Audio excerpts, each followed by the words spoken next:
দেখছেন বিস club biscuit presents প্রবাস কণ্ঠ প্রাইম নিউজ।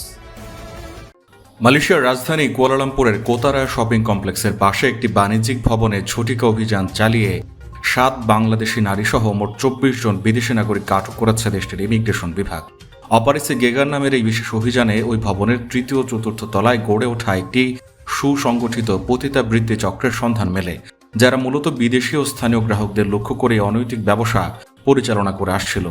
1 মাসেরও বেশি সময় ধরে গোপন নজরদারি এবং গোয়েন্দা তথ্যের ভিত্তিতে গতকাল দুপুর 3:30টার দিকে জালান তুনসিউসিন এলাকার ওই 4তলা ভবনে যৌথ অভিযান চালায় ইমিগ্রেশন বিভাগ জানায়, এখানে কর্মরত নারীদের সকাল 10টা থেকে রাত 8টা এবং রাত 8টা থেকে ভোর 5টা এই 2 শিফটে কাজ করানো হতো।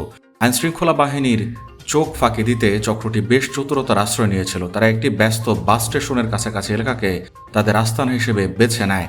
মাত্র 80 থেকে 120 রিঙ্গিতের বিনিময়ে 15 মিনিটের ওয়ান শট যৌন সেবা দেওয়ার টোপ ফেলে কাস্টমারদের আকর্ষণ করত তারা। মালয়েশিয়ায় থাকেন, আন্তর্জাতিক কর্মপরিবেশে স্মার্ট ও সফল ক্যারিয়ার করতে প্রস্তুত, তবে আপনাকেই খুঁজছে প্রাণ মালয়েশিয়া। সমগ্র মালয়েশিয়া জুড়ে বিভিন্ন পদে আপনি হতে পারেন আমাদের পরবর্তী টিম মেম্বার। আপডেটেড সিভি সহ হোয়াটসঅ্যাপ করুন এই নম্বরে। সাধারণত মালয়েশিয়ায় অবৈধ অভিবাসন বা অপরাধের খবরের কেন্দ্রবিন্দুতে পুরুষ কর্মীদের নাম বেশি থাকলেও সাম্প্রতিক সময়ে সেক্স সিন্ডিকেটে বাংলাদেশি নারীদের এভাবে গণহারে আটকের ঘটনাটি বেশ নজিরবিহীন এবং এর পেছনে এক গভীর আন্তর্জাতিক মানব পাচার চক্রের সংযোগ রয়েছে বলে ধারণা করা হচ্ছে।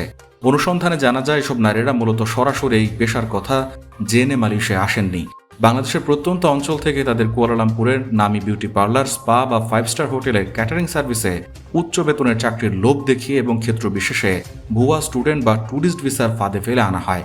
মালয়েশিয়ায় পৌঁছানোর পরপরই বিমানবন্দর থেকে এজেন্টের লোকজন তাদের পাসপোর্ট ও ফোন কেড়ে নিয়ে এক প্রকার জিম্মি করে ফেলে। এরপর যাতায়াত খরচের নামে মোটা অঙ্কের ঋণের ভয় দেখিয়ে এবং অবৈধ হয়ে যাওয়ার আইনি হুমকি দিয়ে তাদের উপর মানসিক চাপ তৈরি করা হয়।